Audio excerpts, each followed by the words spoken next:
Ari and Nicki are two very different women, but where they are alike is the way they've let their fans get too close.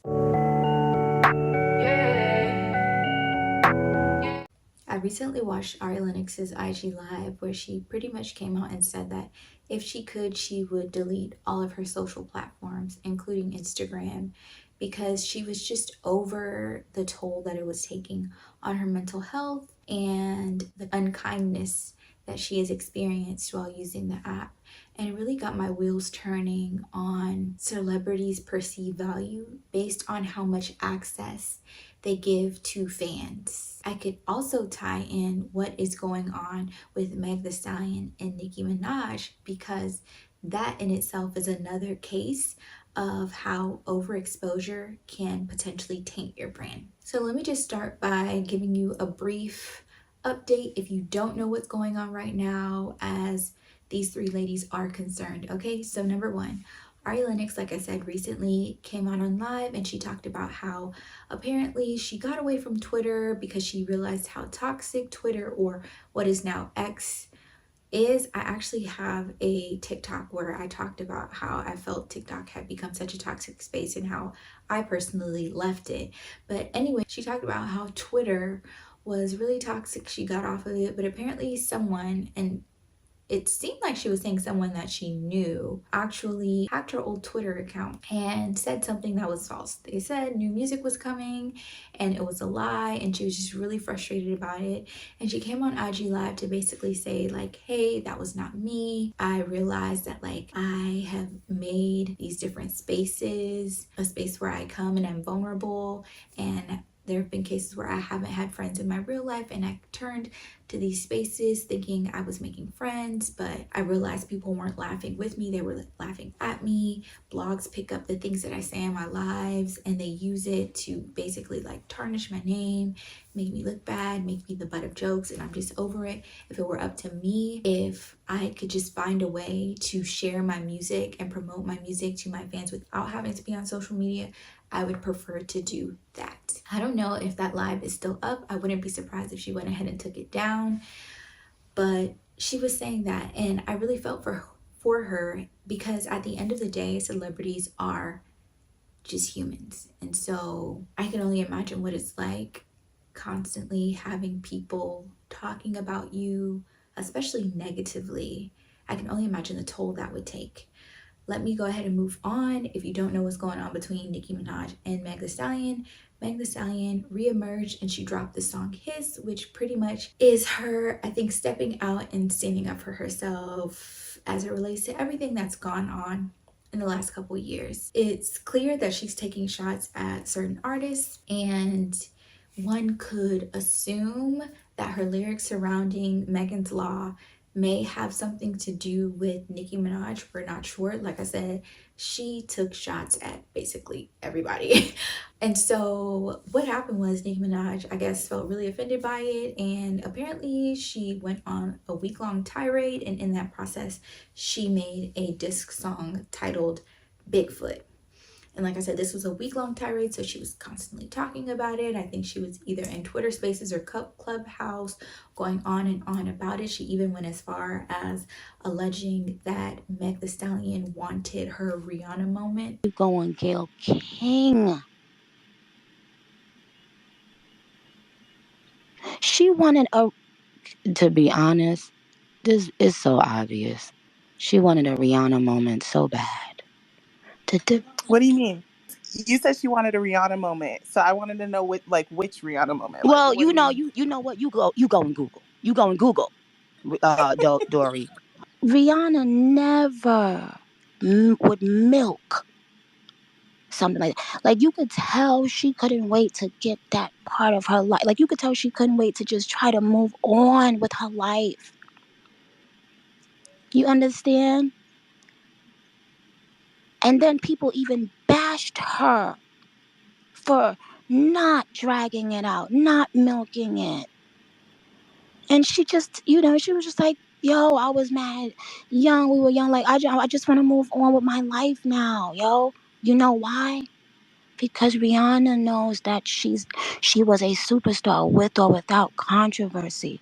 She's beautiful with or without controversy. She's loved with or without controversy. I'm sorry, sympathy. Now, there were a lot of things that were wrong with what Nicki Minaj said, but I just want to highlight how ironic it is that she mentioned that Rihanna knew that she was such a superstar even without the controversy. She didn't have to acquire attention, fame, love, notoriety with controversy. And I feel like Nicki Minaj can listen to her own advice, because despite her superstar power that she has acquired, she constantly is in controversy.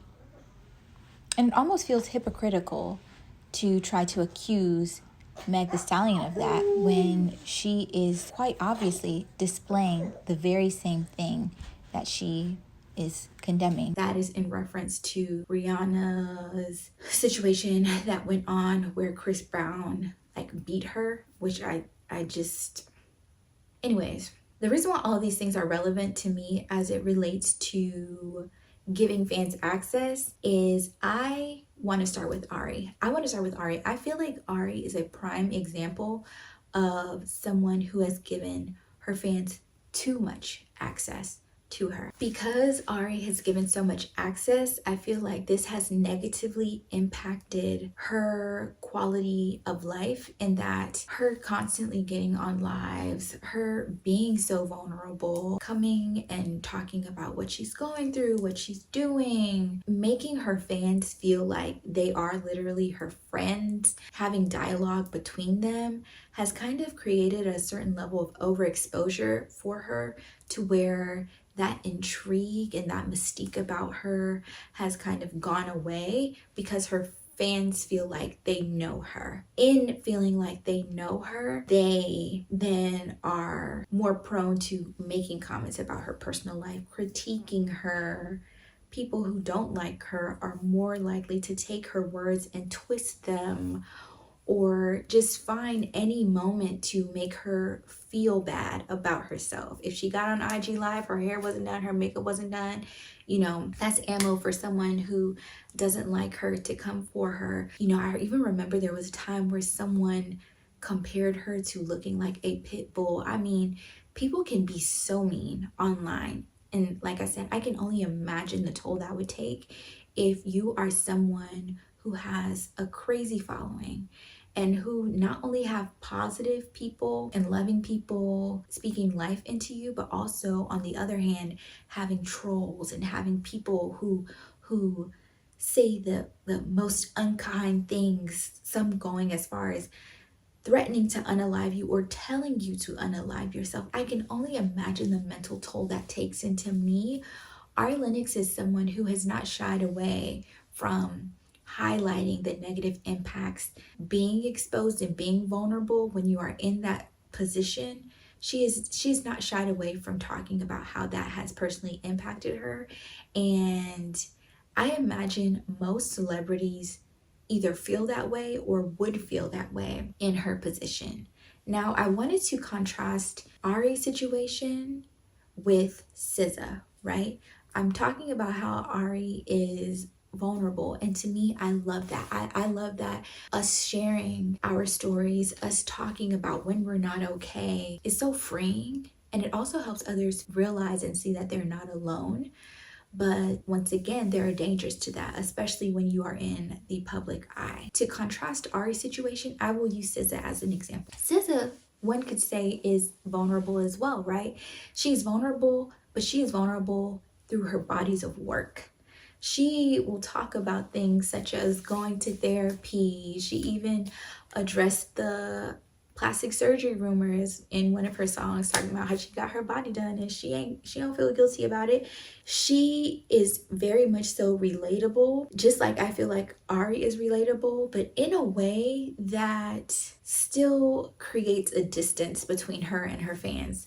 SZA dropped Control and then sat back and chilled for a few years before dropping her next body of work. I can only imagine the impact her getting on live frequently, her being on Twitter and constantly retweeting and just posting the most random of her thoughts, I can only imagine what type of impact that would have had on her reemerging and dropping a new album. SZA, in her being so vulnerable in her music but still maintaining a pretty private life, I think is what adds to her allure and what adds to her popularity. The idea that she is still, in a sense, untouchable. Hell, I'll even go as far, y'all know people have been going on and on about how SZA has lied. People are so quick to like compare what she said before to like what she's saying now, or what she looked like then to what she looks like now. And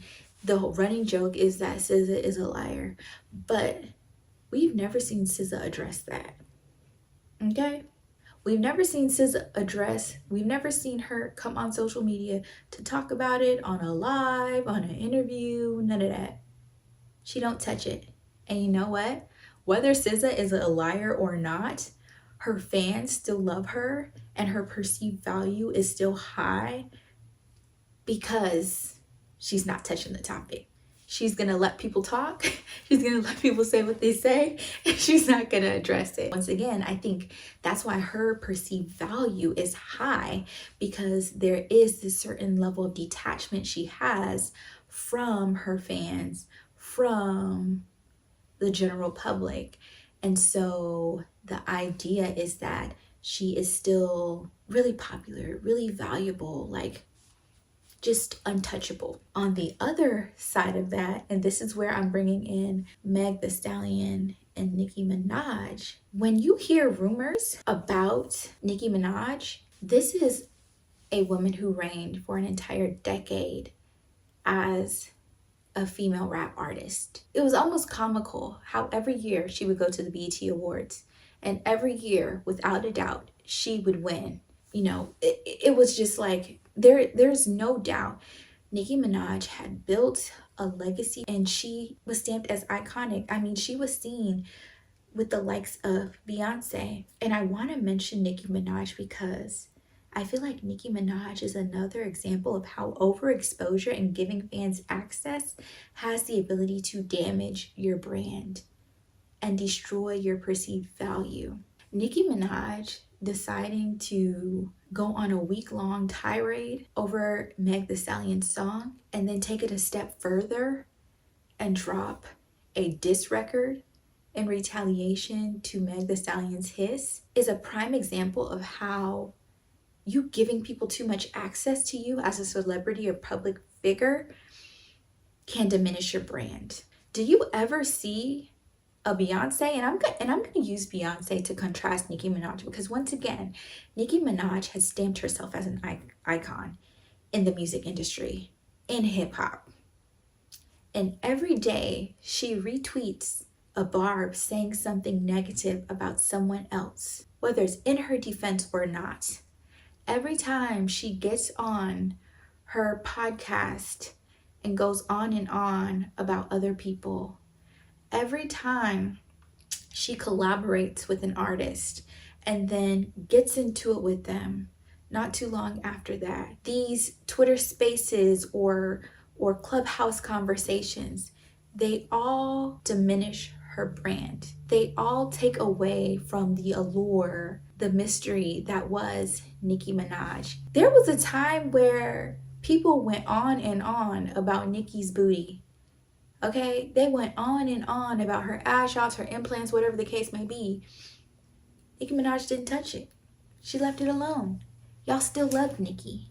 But it's something about social media, and I was just telling my best friend about this. It's something about us adding social media into the mix that has made it seemingly harder for celebrities to exist and maintain this distance or that allure that I'm speaking of, because they blur the lines when they constantly have dialogue with their fans. And I think there's a beauty to that, but it's also a fine line. Back in the day when social media wasn't a thing, like Celebrities were put on an even bigger pedestal because unless you were going to a meet and greet, unless you were going to a concert, unless you were catching an interview of them on MTV, BET, or another platform, you didn't have access to them. You didn't have access to them. So nowadays, when you think about how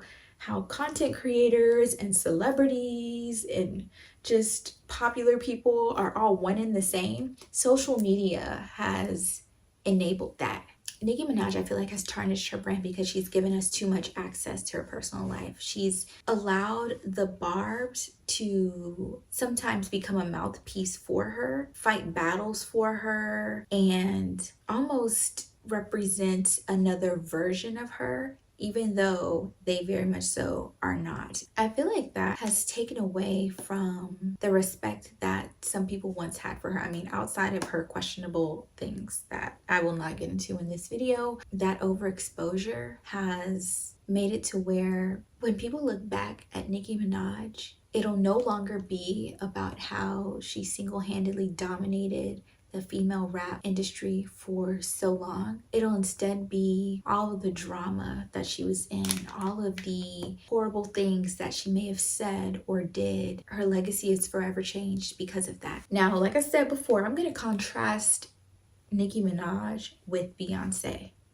Do y'all see Beyonce coming out and ever addressing things that are said about her? Potential disses, whatever the case may be. I've heard all types of crazy things about Beyonce. One of them, the most wild thing being, oh my gosh, Beyonce has really bad breath. Did Beyonce address it? No. Oh my gosh, Beyonce got a BBL or a mommy makeover. Did y'all see Beyonce address it? No. Oh my gosh, Jay-Z was cheating on Beyonce, blah, blah, blah, blah, blah, blah. Did y'all see her address it? No. Similar to SZA, she expresses herself through her bodies of work, through her music, and even then, that's up for interpretation. Was she just making that song just so it could resonate with girlies who are going through it, or was she really going through it? We may never know. We may never know, but that adds to her allure, that adds to her star power, because people don't have access to Beyonce. Beyonce is very careful about the way in which she shows up in the public eye, to the point where she rarely, if ever, does interviews these days. If anything, she will carefully curate a documentary. And that's when you will get a little glimpse into her personal life. But even then, that is very controlled. She's not randomly getting on live. She's not randomly getting on a podcast. She's not randomly tweeting, because those things give people the ability to scrutinize you, to judge you, to add commentary to your life that's unneeded, to pile on top of whatever you're currently going through. And so Beyonce, even with social media, has managed to maintain that level of stardom because she doesn't give people access to her personal life. You say something about Beyonce, she not gonna address it. Baby, she collaborated with Meg Thee Stallion. It probably had some people thinking, well, did she really? Because she wasn't even in the music video. I don't even know if she promoted it. So there is something to be said. And I wanted to contrast Nicki Minaj with Beyonce because, like I said, I feel like in terms of star power, both of them had and have established themselves in that way as icons in the industry. But the difference between Nicki Minaj and Beyonce is that Beyonce has successfully managed to maintain that star power, that status, because she chooses to lead a private life. While Nicki Minaj has allowed social media to diminish her star power with each post, with each tweet, with each retweet, with each podcast episode, with each Twitter space conversation, with each random, poorly planned and thought out diss record. Because Nicki Minaj, you're better than that artistically. You literally made the blueprint for so many female rap artists. And then you drop Bigfoot. Girl. So I say all this to say, Ari and Nicki are two very different women. But where they are alike is the way they've let their fans get too close to where they have allowed themselves to be vocal on either or current events in their personal lives to the point where it is negatively impacting either their brand image or their mental health. If you don't want fans, blogs digging into the ins and outs of your personal life, you don't show it. You don't talk about it. You don't address it. A perfect example of that would be Halle Bailey. The entire 9 to 10 months of her pregnancy, people speculated that she was pregnant. She didn't want to bring people that she didn't care about or that didn't care about her into that journey. She didn't want anyone to have any parts, any say, any opinions about the matter until she was ready. So what did she do? She never addressed the rumors. She never commented about whether or not she was pregnant. She never confirmed it. She didn't say anything. And guess what? When she had her son and she was ready, that's when she made a post. That's when she confirmed, yes, I was pregnant. Everyone meet Halo. Once again, that adds to your allure. That allows you to maintain a certain level of distance from the public eye, from fans, from blogs, to where that level of respect and regard for you is still there. Ari was saying she doesn't have new music and she doesn't know when she will. And I imagine if I was taking a social beating in terms of people constantly critiquing me, I'm on live, people say I'm doing too much. I get off live, people complain that I'm not on here too much. I switch my style up, people say that there's an issue with how I'm dressing now. I lose weight, people will have an issue with me losing weight. That gets tiring. That weighs you down, that beats you down. And next thing you know, you don't want to do shit. You're depressed. So I think a way that celebrities protect themselves and protect their work is by limiting access. You're able to then put that energy into the things that you love and drop it when you want to and disappear when you want to. That's why I loved how Is a Drop Control left for 5 years and came back and she just won another Grammy. Like I said, I can only imagine what that would have been like if she wouldn't have created that distance. I also think about Frank Ocean. I miss me some Frank Ocean. Beautiful artist. He has disappeared from the face of the planet. Actually, there was a sighting of him recently that made my heart smile. And guess what? I feel like if Frank Ocean dropped an album, an EP, anything tomorrow, no promo, nothing, it would go off the charts. And I think that speaks to not only just his craft and his talent, but once again, that allure, that extremely limited access to him. That's what gives him that power, that edge, that untouchableness. So yeah, I think that's pretty much all I have to say about this particular topic. You know, it's something that has been on my mind for the past few days and I wanted to get it out. And for Ari, if you ever watch this, I doubt you will, I just want you to know that there are people who are rooting for you, who love you, who want the best for you. And despite the fact that you've encountered people who have been unkind, who may have taken advantage of your vulnerability, I want you to know that you are still loved. And I highly encourage you to stay away from the social apps if you have to. Girl, get a social media manager so that they can be responsible for posting clips of you performing or pictures of you, whatever the case may be. Disconnect, girl. Stop giving these people access. Use your discernment and allow the people in who truly care about you and hold on to them and let them be the people who hold your hand through this, because you have such beautiful talent, a God-given talent. And I know this is just like one little bump in the road for you, and I know it seems so big. I know God didn't give you that talent for nothing. And I know the enemy is probably sitting there and trying to convince you that you don't deserve to be where you're at, but you deserve to be where you're at and you deserve even more. There are people who see that, and I pray that in you distancing yourself from social media, you'll be able to drown out all the negative noise and allow yourself to tap back into your gift, tap back into your writing, your singing, your producing, and you will be able to produce those bodies of work that last a lifetime. All right, if you like this video, give it a thumbs up. If you don't, give it a thumbs down. Leave your comments. Subscribe if you even want to stay and continue partying. And I will see you guys in the next video. Bye.